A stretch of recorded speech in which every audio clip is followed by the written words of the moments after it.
আসসালামু আলাইকুম ভিউয়ার্স, কেমন আছেন সবাই? আশা করি খুব ভালো আছেন। আল্লাহর কাছে দোয়া করি সবাই সুস্থ থাকেন, সাথে আমিও যেন সুস্থ থাকি। আলহামদুলিল্লাহ আমি ভালো আছি, সুস্থ আছি।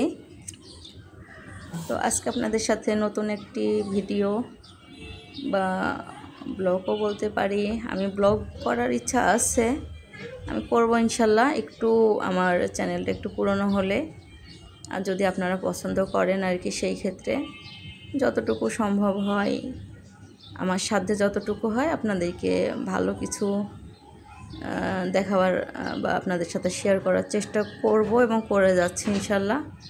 তো যাই হোক, এগুলো আমার আসলে পালক বিড়াল না, এগুলোকে আমি ব্যক্তিগতভাবে পালি না, এগুলো বাইরের বিড়াল।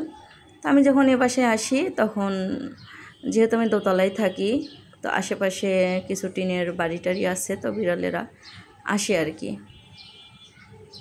তো আমি প্রথম দিকে একটু জিনিসটা, যেহেতু বাইরের বিড়াল আমার ভালো লাগে না। আমার নিজের একটি বিড়াল ছিল, মারা গেছে 1 বছর হলো। তো আমি ওদেরকে, যেহেতু আমি বিড়াল পছন্দ করি, বা সবাই করে পশু পাখি পছন্দ, তো বিড়ালটা আমি ছোটোবেলা থেকেই আমার খুব পছন্দের।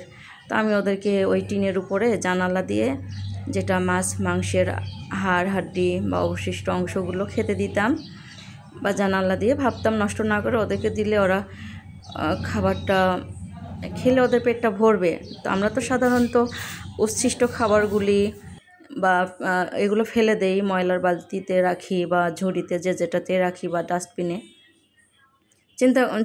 আমি চিন্তা করি যে আসলে এটা নষ্ট না করে ওদেরকে দিলে ওদের পেটটা ভরে যাবে। বা যারা বা পাখিদেরকেও মাঝে মাঝে চেষ্টা করি একটু ভাতটা দিতে। তো আমি দিতে গিয়ে দেখলাম যে বিড়ম্বনা হয়, আশেপাশে অনেকে এটা নিয়ে বিভিন্ন রকম কথা বলে, বা বাড়িওয়ালা ঝামেলা করে। তারা শুধু কিছুই না, একটু হাড্ডি, মাছের টুকরা, এরকম কিছু। তো শেষে আমি আমার এটা যে বেডরুমের বারান্দাটা আমি খুলে দিয়ে চিন্তা করলাম আমি বারান্দাতে ওদেরকে খেতে দিব। আর মাছ মাংস কেটে বা অন্যান্য অংশ ফেলে না দিয়ে ওদেরকে দিলে ওদের পেটটা ভরবে। এটা তো আমার ফেলেই দেই, তো ফেলে না দিয়ে, তো আমি চিন্তা করলাম আমার বারান্দাটাই নষ্ট হলে হবে, প্রতিদিন পরিষ্কার করে ফেলবো। তবু আমি এদেরকে ভালো লাগে খেতে দিতে। আবার চিন্তা করি আমি ভাড়া বাসা এখান থেকে চলে গেলে ওদের কি হবে, ওদের মায়াতেই এখানে আসি। বাসাতে বিভিন্ন রকম প্রবলেম হয়, আলো বাতাস, বা ঢাকা শহরে যেটা হয় আর কি, প্রচণ্ড রকমের শব্দ হয়, যেটা আমি একদমই সহ্য করতে পারছি না।